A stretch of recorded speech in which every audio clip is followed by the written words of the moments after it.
Today on the Stay-at-Home Chef, I'm showing you how to make cream cheese wontons with quick sweet and sour sauce. This is a classic bite-sized snack that everybody loves, and it is super easy to make at home.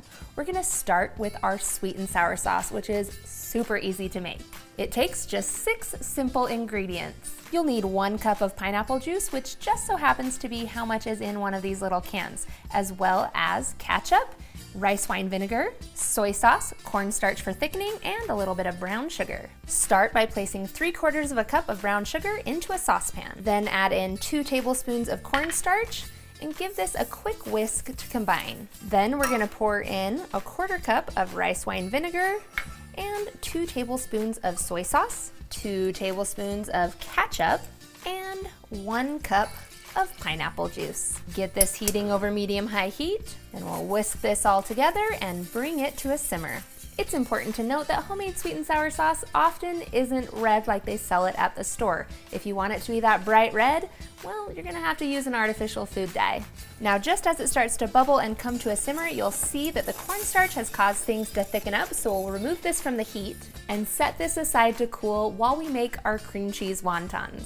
Wontons are fried, so you'll start by getting some oil heating up in a saucepan. Or you can use a large pot. You'll need to cover the bottom with about 2 inches of oil. Heat the oil to 350 degrees Fahrenheit, and when it comes to frying, I always recommend using a thermometer for safety. For the wontons, you'll need 8 ounces of cream cheese, and you want to beat this in a large mixing bowl.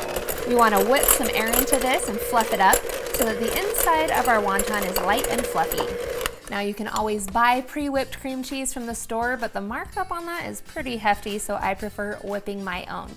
You can also experiment with the flavors inside and add different spices or even something like avocado in to mix things up. Go ahead and set the whipped cream cheese aside for a second and crack an egg into a little mixing bowl.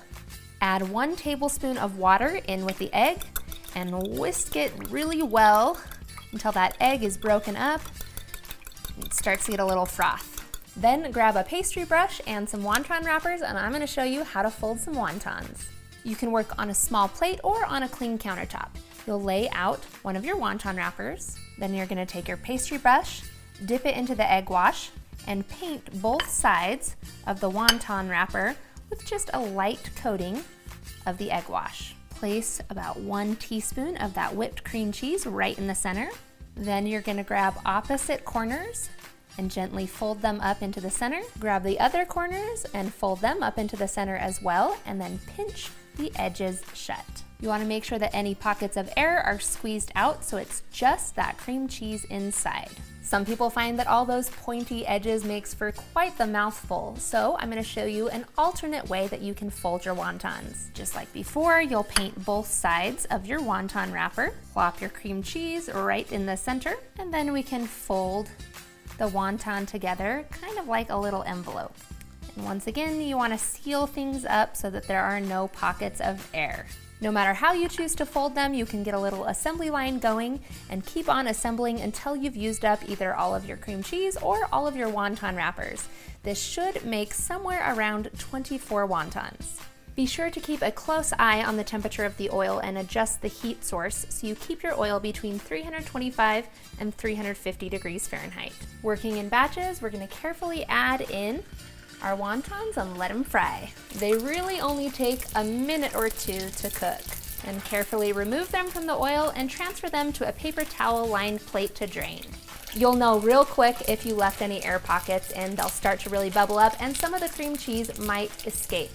It'll start to hiss and bubble. Just step back, it'll be okay.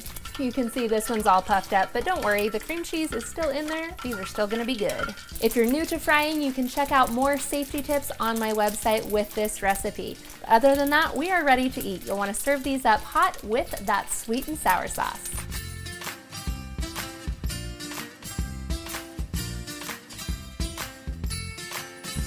Thanks for watching. You can find the full written recipe in the video description. Be sure to subscribe, like, and follow, and check out the rest of my videos where you can find hundreds of restaurant quality recipes you can easily make at home.